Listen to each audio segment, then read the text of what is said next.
Foucault. Le club de l'été avec Héloïse Goua, Franck Vallière, Olivier Guenec et Olivier Pouls qui, pour votre dernière étape du Tour de France des apéritifs, nous a préparé quelque chose souvent composé de porc ou de volaille, mais qui connaît de nombreuses variantes, ce qui fait la renommée de la ville du Mans. Où êtes-vous ? Ah, vous êtes. Ah, ben je suis là, Jean-Pierre. Bonjour, C'est vous allez bien ? avec cette odeur de. Non, je crois que c'est un autre Olivier. Ne nous confondons pas. Ça s'il sent vous bon, plaît. non ? Bon, ça sent un peu le graillon. C'est ça. Ça sent l'été, la fête foraine. Voilà, un peu peut-être le barbecue, non ? C'est pas ça ? Exactement. Très bon barbecue. Mais pas le barbecue au feu de bois. Hein, Non. pas Non, mais c'est bon, l'authentique, n'en hein. rajoutez pas, c'est bon. Ça sent un peu la merguez cramée, quoi. Faut gâcher. Bon, bref, revenons à nos apéros. Revenons à nos apéros. Oui, on va s'arrêter dans cette belle région qu'est la Sarthe. Et je voulais vous parler d'un des grands incontournables de l'apéro, très léger, hein. Vous savez, c'est bon, en été pour le summer body, comme on dit, c'est parfait. Les fameuses rillettes. Bien sûr, Rillettes c'est de la light. Sarthe. Ben oui, alors évidemment la ville est connue pour ses 24 heures du Mans, mais aussi donc pour ce produit charcutier qui sont élaborés en réalité traditionnellement et normalement uniquement avec de la viande de porc d'élevage de qualité. On y reviendra parce que la qualité de la rillette est évidemment tout à fait proportionnelle à la qualité de la viande au départ. Mais en fait, c'est une recette qui est très facile. Il y a peu de produits. Il y a juste du porc qui est découpé en morceaux, rissolé et puis cuit très lentement pendant plusieurs heures dans sa propre graisse. Ensuite, il y a juste un petit assaisonnement, du sel, du poivre, et ensuite, voilà, cette viande qui a confit, elle se défait naturellement avec ses petits filaments. C'est ça. C'est une texture qui est très intéressante. C'est pas du pâté, c'est pas mixé. C'est vraiment le porc exactement qui se défait. C'est quel morceau du porc, Olivier ? Alors, on va y venir dans un instant puisqu'on va avoir au téléphone l'un des grands spécialistes. Alors on peut presque dire que c'est l'un des champions absolus de la rillette sous toutes ses formes. Je crois qu'il a gagné pas loin d'une dizaine de médailles. Oh. Et je pense qu'il est avec nous. C'est Laurent Berthier, qui est boucher, charcutier, traiteur à Chantenay-Villedieu. Bonjour Laurent. Bonjour.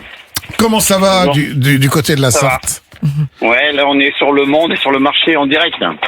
Déjà, Ah. Quelle est l'ambiance sur le marché? Ça va? Il fait un peu plus frais déjà? Déjà, c'est beaucoup plus agréable ce matin. Ouais. Donc du coup, D'ailleurs, ils ont mangé beaucoup plus de rillettes. ce matin. voilà, les ventes de rillettes repartent à la hausse. Alors on parlait justement des secrets de fabrication de ces rillettes. En réalité, il y a, comme je le disais, il y a peu de produits, mais il faut des produits de qualité. C'est ça, du très bon cochon, de très haute qualité, en fait. Voilà, bien élevé. Et en fait, je vous écoutais, vous avez quasiment tout dit, en fait, dans la fabrication des rillettes, là, juste avant. Donc, quelque chose confit dans la graisse, 12 heures de cuisson. Il manque juste dans les ingrédients que vous avez nommés, le sel et le poivre. Voilà, c'est ce que je disais à la fin. Voilà. Et Héloïse posait la question, quelle partie du porc on utilise? Ah, ça, c'est presque secret professionnel, mais pour Jean-Pierre, on va lui dire. Donc, on utilise en fait essentiellement le jambon et le carré et les filets.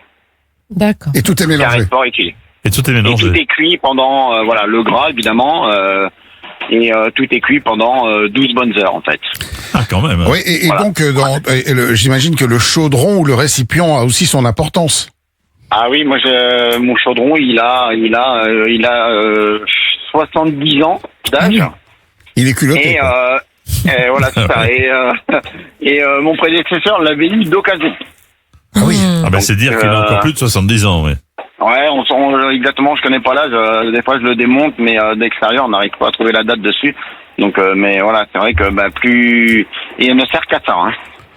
Elle ne sert qu'à ça, la marmite corillette. Et alors, comment vous expliquez que vous avez un palmarès aussi impressionnant? Alors, j'ai vu, vous êtes médaillé d'or à Oui. chaque fois qu'il y a un concours de rillettes. La médaille d'or, c'est pour vous. Vous êtes même hors catégorie dans certains concours. Qu'est-ce qui fait la différence entre vos rillettes et celles excellentes, j'imagine aussi, de certains de vos amis et concurrents? Souvent, c'est ce que je dis, hein, ça se joue à peu de choses, en fait. Alors, je pense que la qualité du porc et puis le temps de cuisson,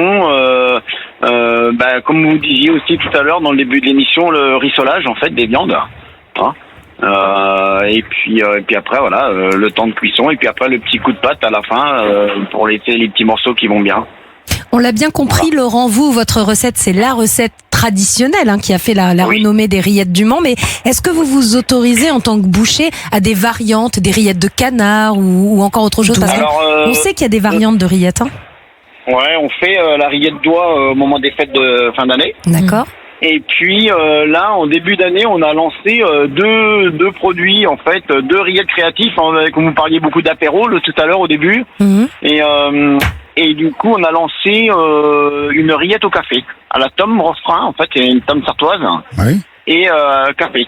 D'accord. Du café, Et, Tom Café. Voilà, tome et café. Ah oui. Et aussi, on a lancé une rillette à base de pommes. La pomme fumée, en fait. C'est vrai que l'association pomme et rillettes, ça marche assez bien. Tout à fait, tout à fait. Mais voilà, on l'a fait fumer légèrement et après on l'a mélangé un petit peu avec les rillettes. Et tout à l'heure, vous parliez aussi donc de la spécialité, c'est qu'on les cuit au feu de bois.